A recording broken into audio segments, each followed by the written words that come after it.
Well, hi there. Welcome back to Northern Disclosure, the podcast that follows the ups and downs, the ins and outs, the joys and sad experiences, and all the experiences of the making of Northern Exposure. My co-host here is the beautiful Janine Turner. Look at her, looking so fresh and blonde and sassy. Looks very. I love this look. It's a good look. You like my glasses, don't you, Rob? I do like your glasses. You look very professional. How you doing? I'm fine. Oh, showing up. Yeah. How is it? Is it hot down there in Texas? It's been hot, but we're starting to we've had rain in August, which never happens. So we're all joking that it's the government seeding clouds. There you go. You've heard of that, right, Rob? I have. I don't think there's much to it, but we never have rain in August, so I'm like, okay, cool. Well, send us some up here. Okay. So, I'll just say if you're listening to this, you can also watch we can watch us on the Northern Disclosure channel on YouTube. So you have a choice how you want to take this in. And we love that you're here. We get such great comments and feedback from all of you. So thanks for listening and thanks for sending your thoughts and your opinions. And we really appreciate it. And this has been a lot of fun for both of us, and getting to connect with old friends and people we worked with. And in this case, we have today's guest is Jim Charleston, who started as an assistant director on the show and was just such a great presence. Don't you think? You remember him? Absolutely. Jim Charleston, just his name, I want to smile because he was the first assistant director and they really set the mood for the show. The director's like action, but it's the first assistant director that is right there by the camera all the time. Make sure all the actors are there, and even the way they say, and when quiet on the set. If they do it in a bizarre way, as an actor, you're pulled out of the scene. And Jim Charleston he was a brilliant director, of course, but he was wonderful as a first assistant director as well. Just his charm, his humor. I loved him. He was always a presence when you walked on the set. He was the first face you saw, and he went out of his way to make sure we all had what we needed, and took care of us as well as everyone else. I mean, the AD is the constant. They set the tone, and Jim was just a great leader. And then he became a director. Like many people got their break directing on Northern Exposure, and he went on to have an impressive career that I'll talk about in a minute. But is there anything you want to talk about the episode before I share the little synopsis here? Oh, well, I have lots to share about the episode, but not like 30 minutes worth, but do you want to, do you want to start with the synopsis or do you want me to, okay. Okay. So, what I noticed is I have a really long, even longer than last week's, but so I won't do that one, but then there's a short one. So I'm going to do the short one.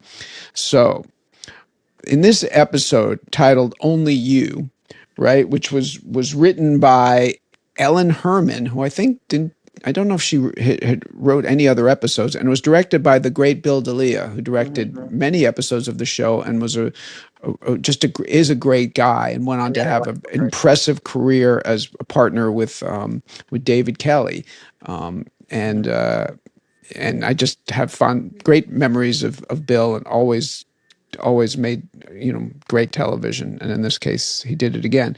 This episode titled Only You.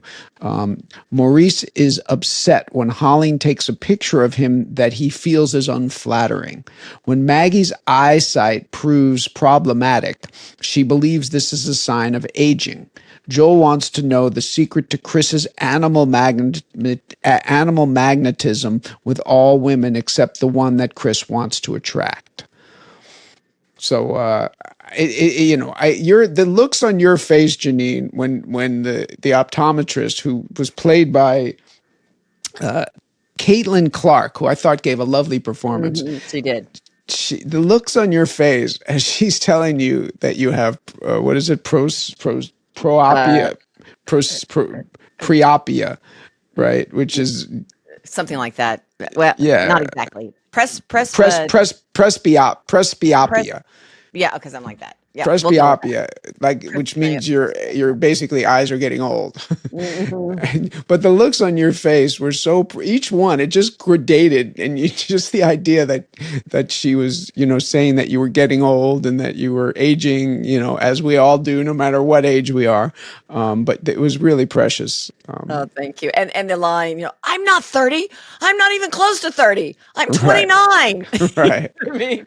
But I have, people like to hear the behind the scenes stories about the show and whatnot. And I remember this show. I remember everything about it and how sweet it was. And you had some excellent looks as well, excellent scenes trying to figure out what the magic was with Chris. But I have to say, when I'm skipping, because I want to come back to my behind the scenes story, but that scene between us at the end was really fun.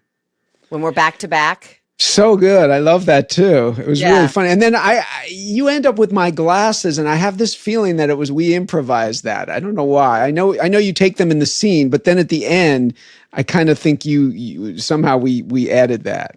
And the look on your face when you gave it back to me and said, I said something to you like, you're such a narcissist or something. You give it back to me like, you hate men, da-da-da. And I said, oh, thanks, Fleischman. Right. Thank you.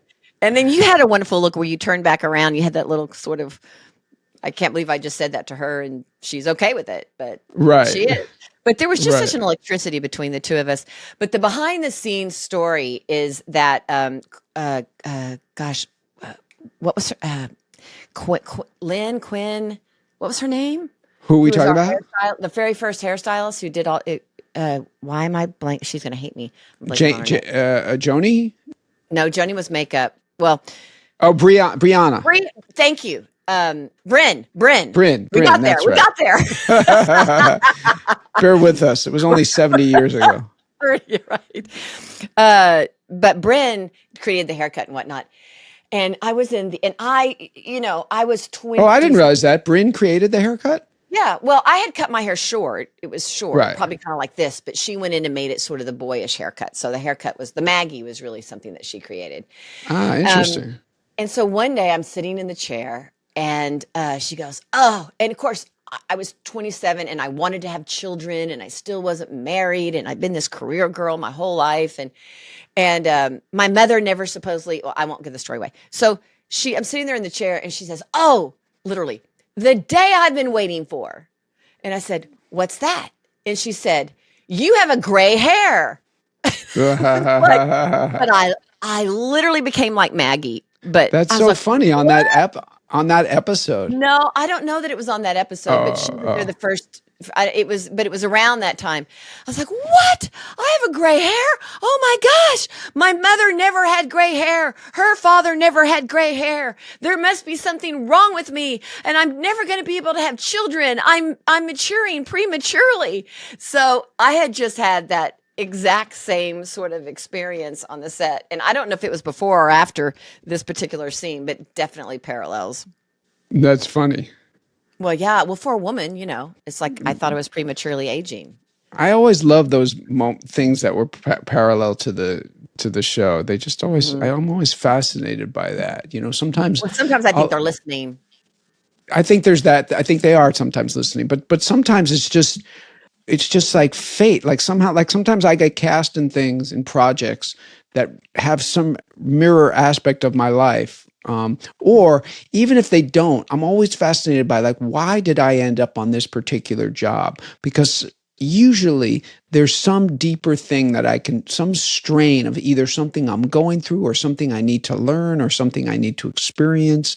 I can't quite explain it, but there's definitely a kind of synchronicity to a lot of jobs I end up on, certainly on Northern Exposure. Well, and a catharsis. And I think that's also, you hear a lot about what you put out into with your energy, sort of what you draw to yourself. Exactly. I guess that's part of it. Yeah. I guess that's a big part of it. We sort of manifest it in a way. And if only we could tap into that the way Leonardo, I don't want to say DiCaprio, but, the painter, Leonardo. Leonardo da Vinci. Thank you. I'm having a hard time today.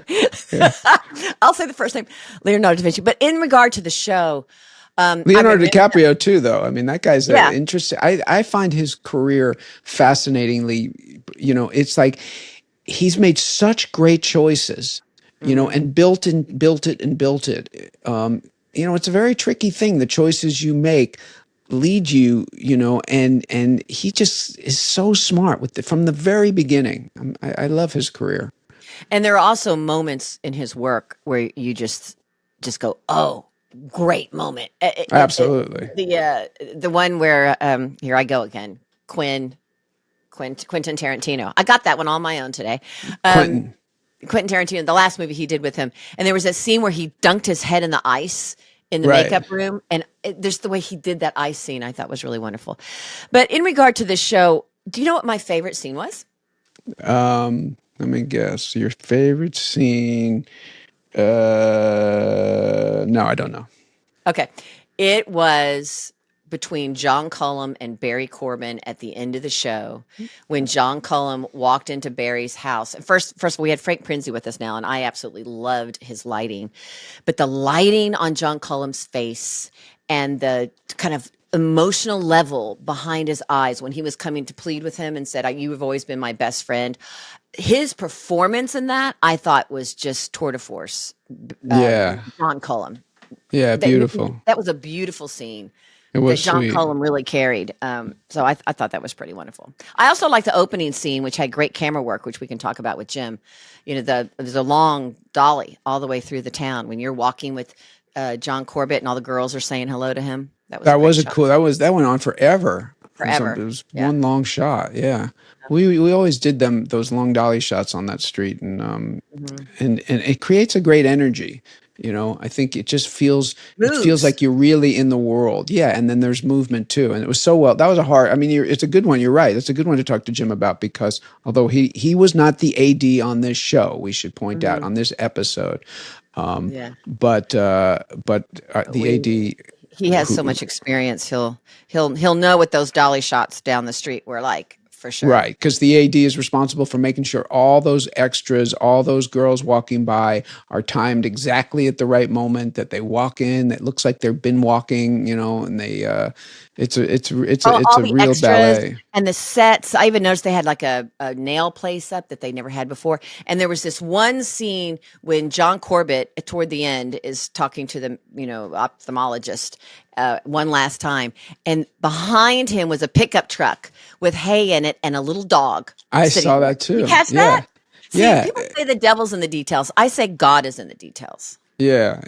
I mean, that was and Ann Gordon, who we're going to have, who was our animal wrangler. We're going to have her in September on the show. She can talk about that stuff like that because I watch those details more than I think normal people would because that's what interests me, like what's going on, all the little things in the background, and all I could see the dog looking off camera, and I assume Anne was kind of standing there with like a piece of meat going, like holding it, just Yeah, but it was sweet. It was just sweet. Oh, and that picture when, and I thought Cynthia did a great job too. What a fun role for her because every time she came in that whole Tylenol scenario, she was beautiful, and she was into one, and then she was Cullum, and then she was into Barry Corbin, and then at the end when she was exhausted, and then Dave shows up. Dave's just there on the camera. But it's a riff on Rashomon, the movie, the great classic movie where each story has a different perspective. It's like in Rashomon there's 4 different stories and everyone has a different take on it. Well, isn't that true to life? That's very true to life. So true to life. Yeah. It was a great little homage to that. So I think without further ado, I'll bring in Jim, yeah? Yes, let's do. We're going to bring in Jim Charleston, who, was, as we said, just an incredible presence on our show and was able to follow his dream and become a director and went on to have an incredible career. He directed 8 episodes of a show called The District. He directed Touched by an Angel. He directed a show called Birds of Prey, Star Trek, Nash Bridges, The Don Johnson Show. He did 26 episodes. So I could say somewhat that we are responsible for his career. We get our percentage of, but you earned it yourself. Jim, you earned it yourself. How you doing? Oh, I'm doing great. I didn't want to. You guys are so kind. I really appreciate your kind words. Well, we mean it. Oh yeah, it's so wonderful to have you here, Jim. It just warms my heart, makes me smile. I just think that you're just a consummate professional. Man, you never lost your cool. You knew what you were doing, professional. Everything, the clocks, the trains ran on time. But you had this funny kind of low key, calm energy about you, which was just it was. I mean, the first AD is sort of like the general. You're the general of the show. The director's a general. I always said that the AD was the sergeant. So, Oh, there you go. Okay. But Jim, what was your background? You grew up in Seattle where we shot the show, and is that how you ended up on it? Because you were there? No. I worked on a low budget movie in 1976 called Joyride as a PA, production assistant. They paid me $75 a week, and that was a 7-day week. Wow. And I had a pickup truck. Jesus. So I think they couldn't have rented the pickup truck for $75 a week. So those were LA producers. And of course, after my experience of working on that, I wanted to go to LA and continue this wonderful ride. And they told me, don't do it. There's not enough work. Just stay up in Seattle. Of course, I got in my truck and drove down to Los Angeles. About a year later, I had to save up some money. And then I worked for both of those producers again over the next couple of years as a PA and then as a second AD. And then one of the ADs I'd worked for, a guy named Rick Wallace, got in pretty tight with Stephen Bochco.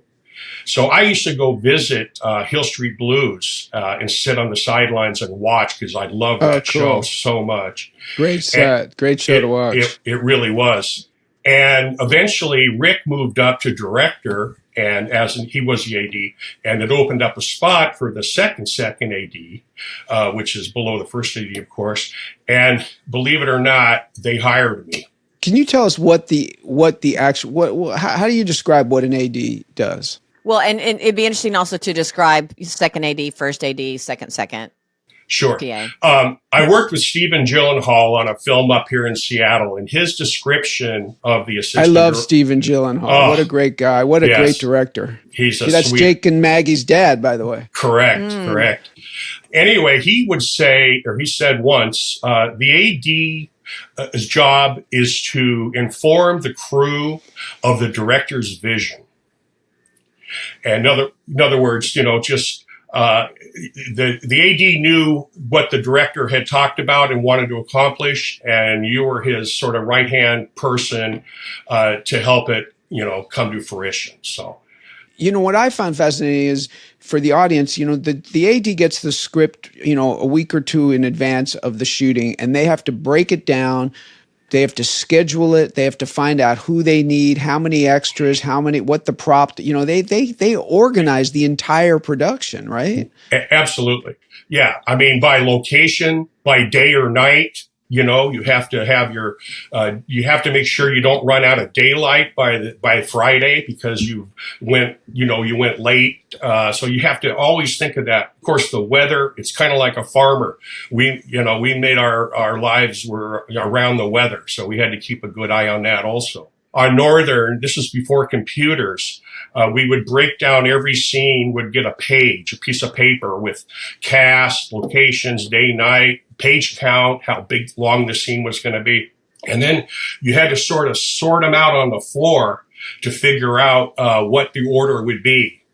And of course, now with computers, there's scheduling software, which makes it all a bunch easier, but it's changed quite a bit. It also, you have to figure out call times for actors and makeup chairs and how long is it going to be for the, which star, and get everybody in. And that's a big part of it, making sure everybody's ready on time. And also dealing with the lobbying. Like we would lobby Jim, Janine would have a call time of, usually much earlier than me. And I would negotiate how early I could, how late I could come. So, if he would have me originally coming in at 6:30, to be in makeup at 7, and I'd be like, well, I don't need to be here at 6. I don't need half an hour to go to breakfast. So let me just get here at like 5 to 7 and go right into makeup. And then he'd have me on the set at 8, and I'd be like, well, Jim, I only have like 7 minutes I would, work out how much time it took to do my hair and makeup. And by the end of that show, I was like 8 minutes in the whole works. So I'd be like, so I don't really have to get here till like 7:30. And you'd be like, all right, come at 7:15, and you would compromise. And I would say too that I never had a breakfast. I guess time was allotted to come in for breakfast according to the union, but my breakfast was always in the makeup chair. Right. Right. What do you want us to bring you? You have to have the actor there when you need them, or you're in deep doo-doo. But you also don't want to bring your actors in too early, and they sit around and think you don't respect them. So it was always, sort of an art thing to try to figure out, okay, blah, blah, it's okay.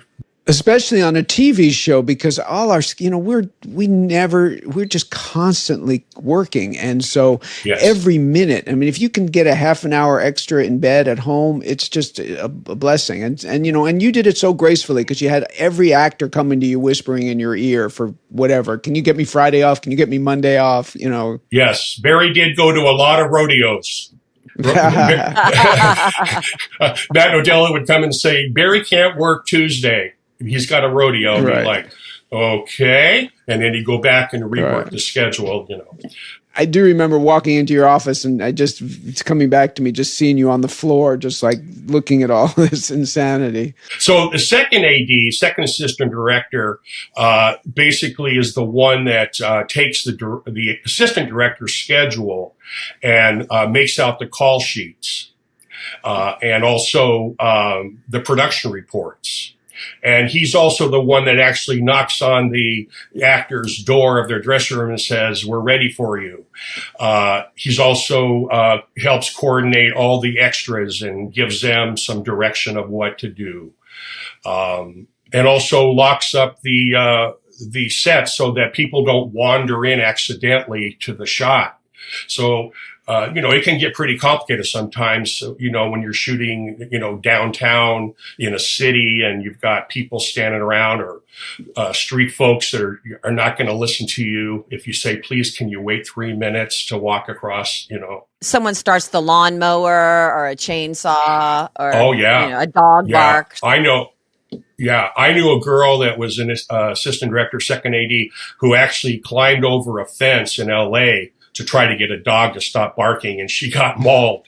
And she was okay, but I was like, you're trying too hard. It's not your fault. You can't stop. You want to be careful. But Jim, tell me so did you watch the episode Only You, the one that we're? Yes. What'd you think? What did it make you think of? Well, I immediately thought of the Jaws of Life episode, which I actually directed. Just so the audience knows, assistant director does every other episode because they prep an episode while one is being shot. And so I didn't actually work on this episode. But I enjoyed watching it. But as soon as I saw the iMobile, I thought of Jaws of Life, which was the dentist on wheels. Oh, that's right, right. Which was one of my episodes I got to direct. I recently rewatched all of mine. I sound selfish, but I wanted to remember specific things. And wait, how many did you direct? 6 episodes. You directed 6? Yes. I didn't know that. Why am I blanking? That's amazing. Yeah. Wow, Mud and Blood. 6 is huge. Mud and Blood, Eye of the Beholder, Baby Blues, Zarya, The Letter, and another one I can't remember. Let's see. Well, anyway, what did you learn from? What did you learn from ADing that led you to directing? I mean, it happens sometimes, but there's such different jobs. Yeah. It's osmosis, I think. You're around it and you don't even realize you're learning it. So on Hill Street Blues, I started out as a second AD. So we'd be on the set. We had a large cast, hundreds of extras. And the other AD and I, assistant director, second AD, we would try to figure out how many shots there were going to have to be to do the scene, because we wanted to save extras for different shots, because you don't want to have, a blonde-haired guy behind an actor, and then somehow he sneaks into another piece of coverage and that they're going to cut to, and the same extra is behind that person. So we kind of like have pools of people we'd save going, well, let's see, there's going to have to be a shot of him, a shot of him, a shot of her, and this and that. So let's, so I think you just start thinking about how they're going to, cover the scene once you see the rehearsal. What about working with actors? And tell us what you liked about this particular episode. I know we had Frank Prinzi for the lighting at that point. And the third season was your first season, wasn't it? No, I started the second season. Goodbye to All That with Stuart Margolin directing. That was my first. Yeah. Talk about the working with actors and any memories that you have that may sort of correlate with this show. And also, people love to hear about the actual episode. So tell us about your thoughts of the episode and what stood out to you. Well, just recently watching again, I have to say that the dedication, the talent, that the actors and energy and professionalism brought to the show were such a gift to the show, because it couldn't have been done. I mean, it wouldn't have been the same show without the dedication and talent and energy. I mean, like you say, you're up at early morning and you're working late at night, and you guys always showed up, and delivered. So as a director, of course, and as a crew member, I really appreciate the hard work that you guys put into it. And the crew worked their butts off too. We know that, 65-hour weeks, who knows, out in the snow at 2:00 in the morning and, the other side of the mountains. I particularly enjoyed, your story, Janine, with the eye doctor and all of that. I personally felt that they didn't show the picture of Maurice very long. And I think they kind of made a mountain out of a molehill in terms of the story. It didn't seem like, that was really something that I thought they could have found something else to be in disagreement about. It's a good point. You're right. I think it didn't seem like enough to warrant what happened.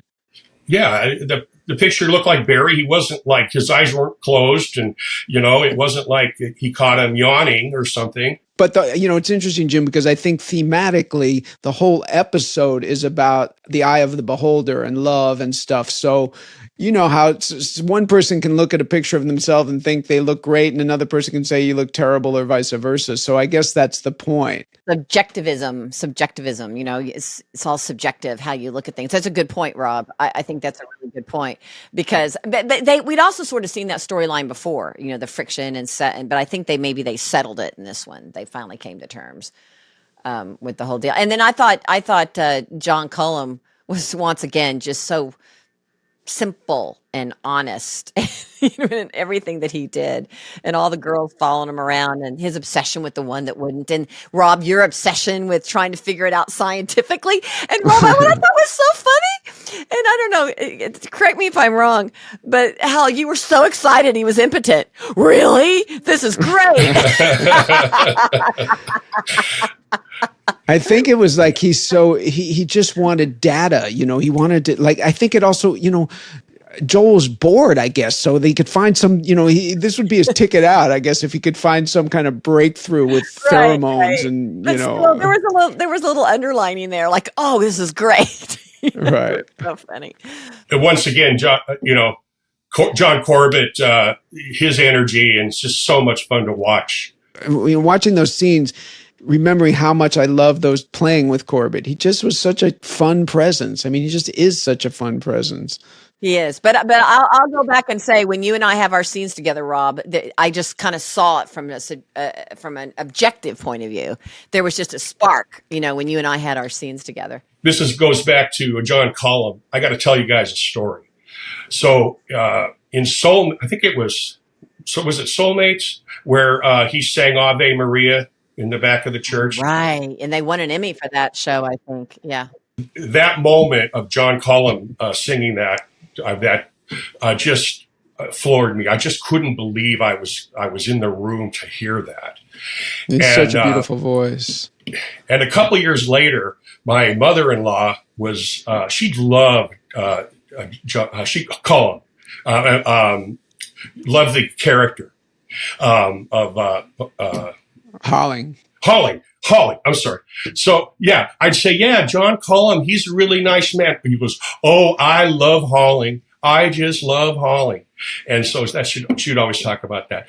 And so anyway, a year or two later, she's laying in a hospital bed, and they're telling her that, telling us that she may not make it through the night. And so I don't know. I got the idea. I called John, and he came to the phone, and I said, Lou is in hospital bed here. And could you just talk to her? Could you just say hi? And he says, of course. So he gets on the phone with her, and they're talking a little bit. And wouldn't you know it, he breaks into song and sings The Impossible Dream. Oh my God. Gosh. Amazing. And oh my gosh. My heart, even today, is just so warm for that man to do that. And so I just want to not forget to tell that story. That is a beautiful story, and that's representative of his beautiful heart. And I still think that scene at the end of the show when he says, "You've always been my best friend," in Maurice's house was really, really special. But I worked with John Cullum in a Quantum Leap that was about that, and I watched him sing it on stage. Wait, so he was singing? He had to sing that song in the episode? It is from Man of La Mancha, I believe, right? And so it was a Quantum Leap sort of scene within a scene, and I was the actress in it, and he was the lead, and so he got up there and sang that song, and it was beautiful. Yeah. Oh, thank you for that story. We're still trying to get John on. We hope we can find a way to do that, but that's a beautiful, beautiful story. And Jim, I've got a funny thing. Do you remember? I have so many memories, and this is like a twinkle in your eye. And we sort of touched on this before, but we would drive to Roslyn, Washington, which was our Sicily, through the Cascade Mountains every 8 days or so. And we'd stay there in this old sort of business office, was sort of our converted hotel. It was kind of like a bed and breakfast you would consider today. And so we would be sitting in Ruth Ann's. I have a distinct memory in Ruth Ann's store. And whether it was closing or not, because I guess the pass would close to bad weather, but it would be late and we needed to wrap. And you would always say, the pass is closing. The pass is closing. And it wasn't really closing, but that was just a thing that you would say. Do you remember that? Oh, yeah. Yeah, I'm a little embarrassed by it, but I did pull that out probably too many times. And it was just part of my shtick. You guys had mentioned. You guys had mentioned how you thought, my demeanor and stuff on set was a positive thing. I think the reason it's just who I am, but I felt so lucky to be there that I never would have, violated that trust and friendship that everybody, we had for each other. And I never really understood while yelling ADs how that helped anything. Yeah, it was amazing. It's amazing. They do come. We had a couple, I think, that came through that would. Yeah, it was such a comparing you to them. Them yelling at the crew or something just seems so unnecessary. Well, the first assistant director literally, I think, sets the tone. You would think it would be the director, but I think it's the first AD, and you just set the tone incredibly beautifully. Yeah. What you got? Any other anecdotes that come to mind? Well, you guys had already talked with. I saw Rob Thompson's podcast. Yeah, he was a great guest. People loved him. Rob was such a classy guy and still is. I had the honor of being his AD on Spring Break, which I believe was his first episode when he came. But he also directed Burning Down the House, of course, where we had the trebuchet. Wait, I just want to point out something. Janine, on Spring Break, right? Which we talked to Rob Thompson about. I got a Facebook message from John Vrieke after that Oh, episode aired. John Vrieke was the local casting director in Seattle.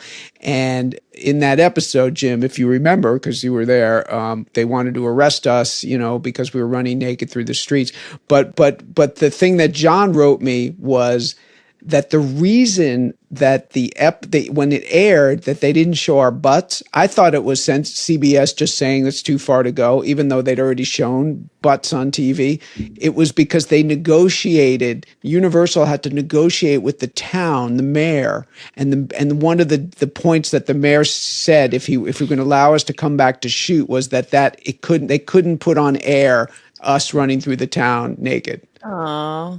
That's kind of sweet, actually. Yeah. And I think it was Chief Mike who caught us. I don't think it was the mayor. I don't think it was the mayor. Oh, really? Well, he was out. I thought he was out. Oh, he maybe. was out there. He got involved. Yeah. But I was also complicit in that because I was saying we should do it. Let's do it. Let's go. Let's take the clothes off. Let's go. And I think so.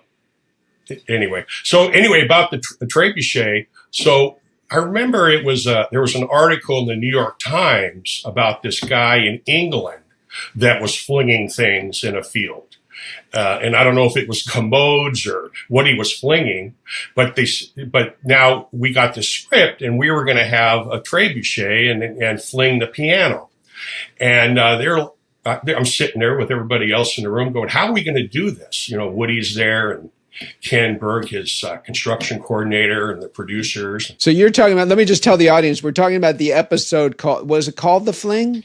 It was called Burning Down the House. Burning Down the House, right. And so where Chris, as one of his art projects, wants to fling something through the air. And at first, I think they're going to do a cow, and then that gets vetoed. And it eventually ends up being a piano. Let's clarify that. It was a burnt piano from Maggie's house because her mother burned her house down.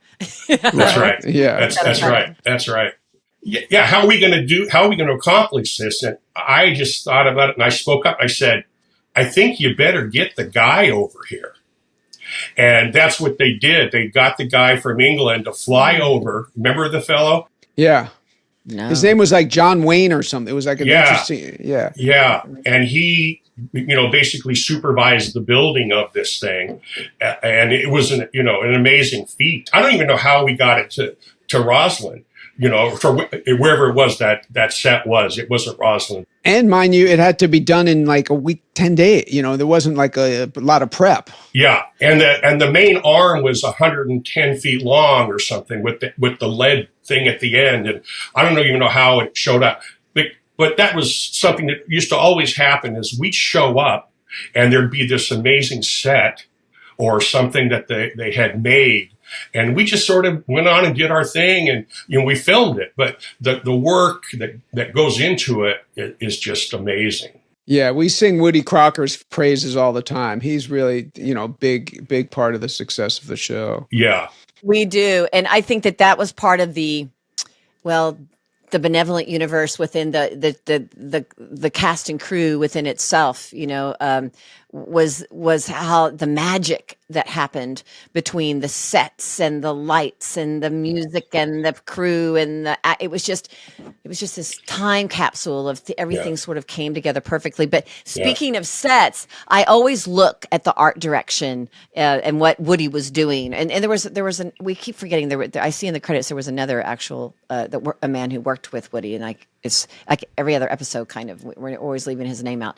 But Woody, when you're in John Corbett's trailer, Chris in the Morning's trailer, and I looked behind there, and here he is naked all the time, or having all these girls, and he's putting on these clothes.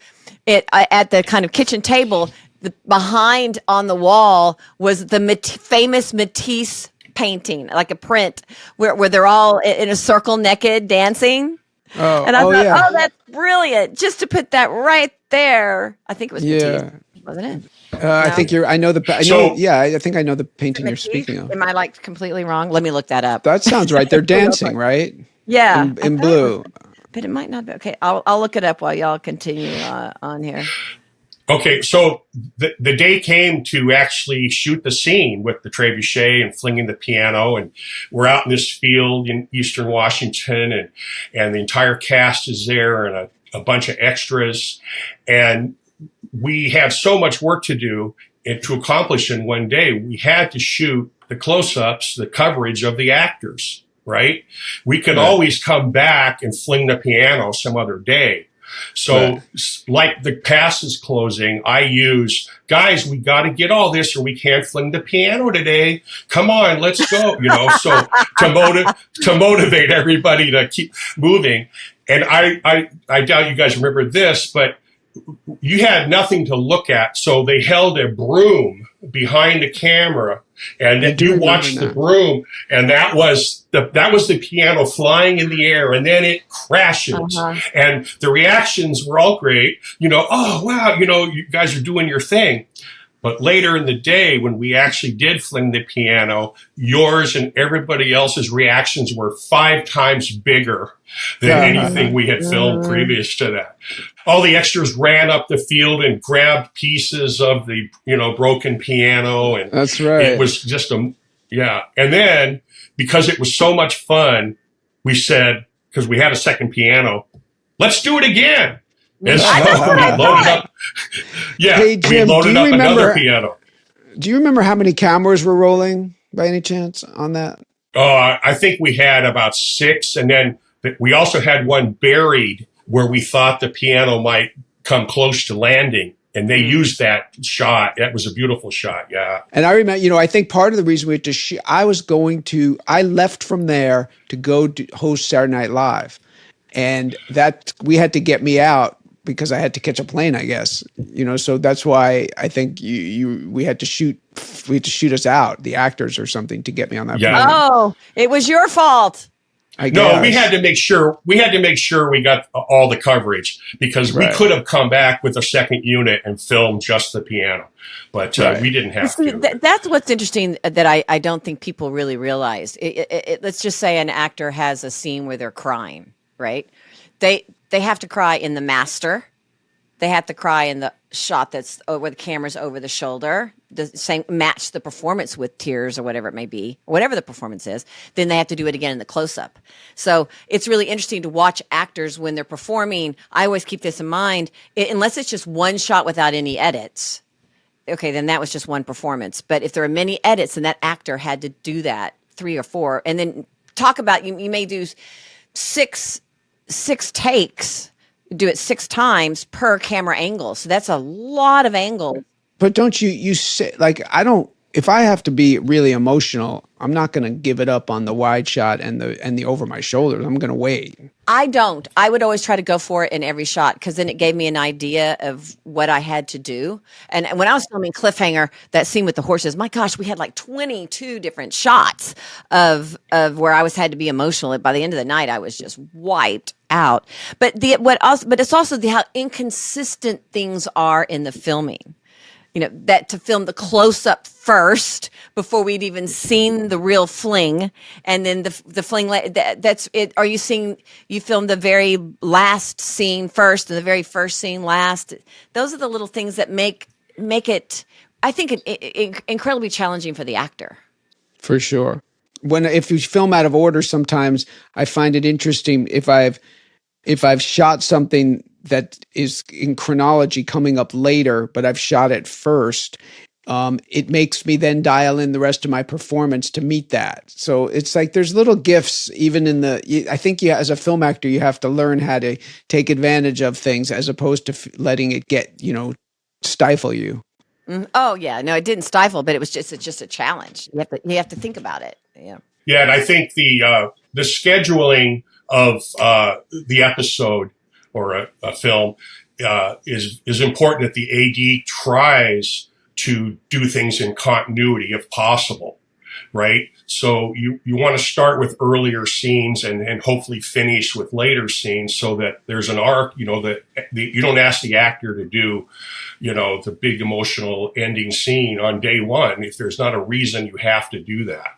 Talk about that dolly shot, because in the opening of the show with Rob and Corbett, when they're doing that long walk and talk, with all the girls stopping and saying hello, hello, hello. That wasn't your show, but you did a lot of those. I think the audience may be interested to know how that works. So the grip department is in charge of the dolly. That's a four-wheeled, or it actually got more than four wheels because there's double wheels.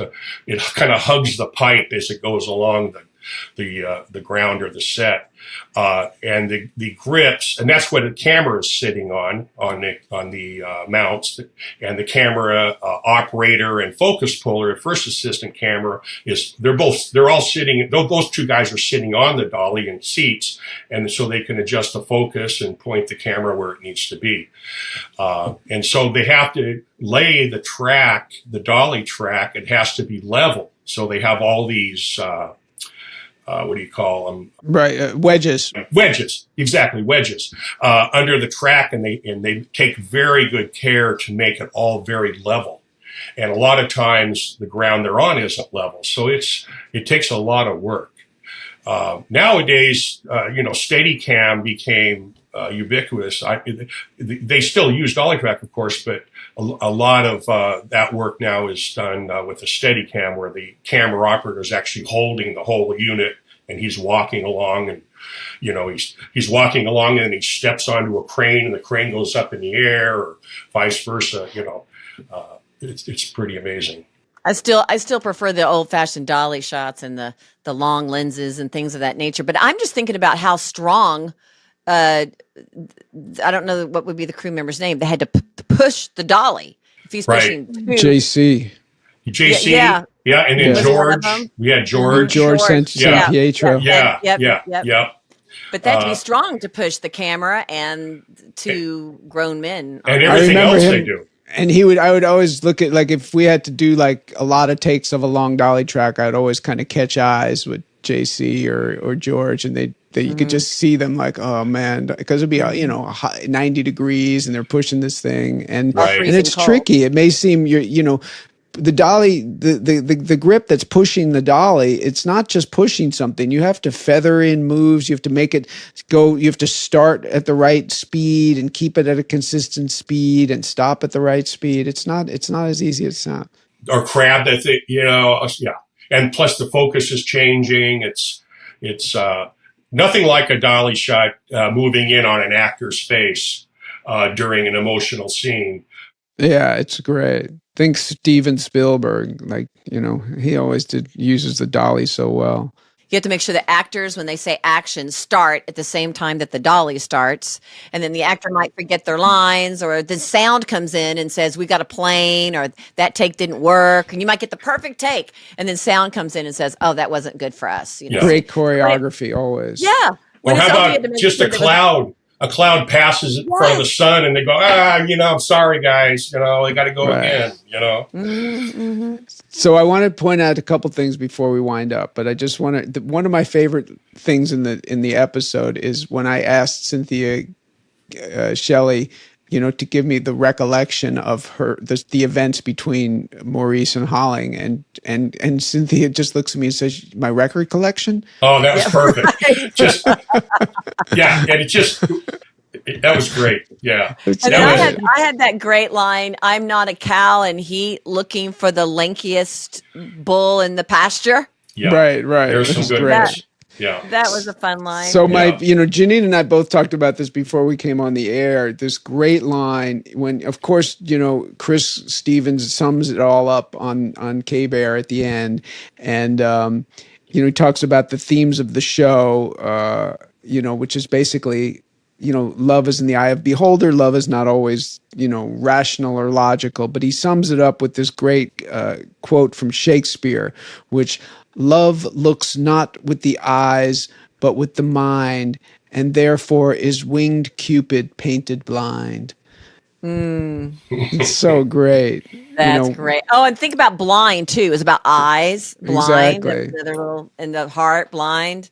And then she didn't love him because she was blind. That's really so. Jim, we have to wrap it up, but it's so good to see you. I think we have to get you back, especially now that you've done 6 of them. We'll bring you back for one you directed, and we'll give you a heads up so you can watch it. But it's just great to see your face and remember how just how you made that whole situation for so many of us really great, on Thank so you. many levels, just on an energy level and on a professionalism level and on a skill level.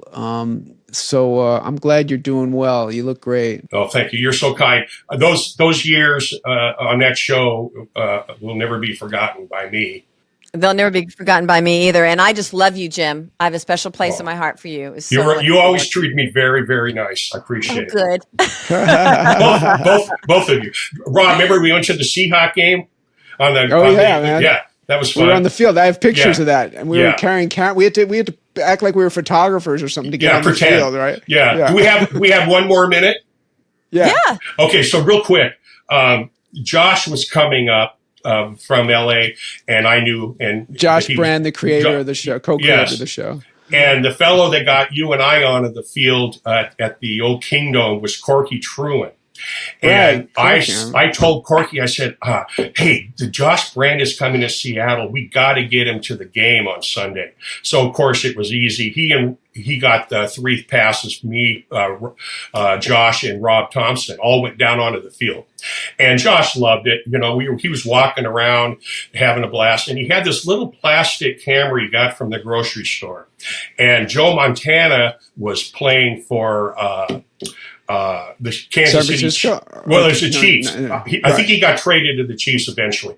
And he was there and sitting on the bench. And Josh wanted to get a shot of Joe Montana from the back so he could get really close. Well, there's a line around the field. And security is like, they're hawks. And if you cross that line, you're in big trouble. And Josh did. He trying to get a shot. He's going in, and the sheriffs grabbed him.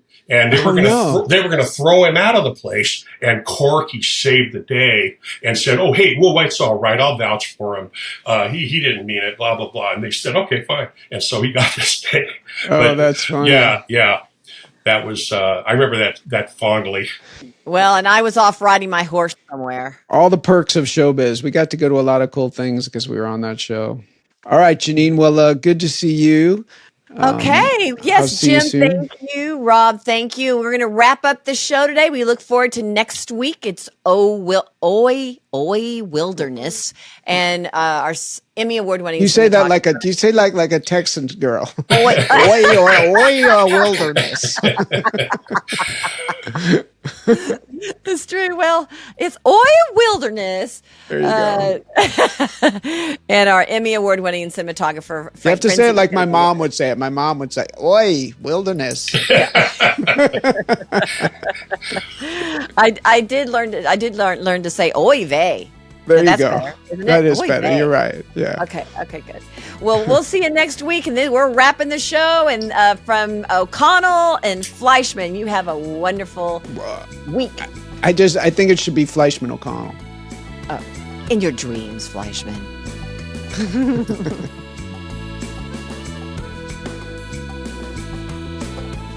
Northern Disclosure is a production with Evergreen Podcasts and executive produced by Paul Anderson and Scott McCarthy for Workhouse Media.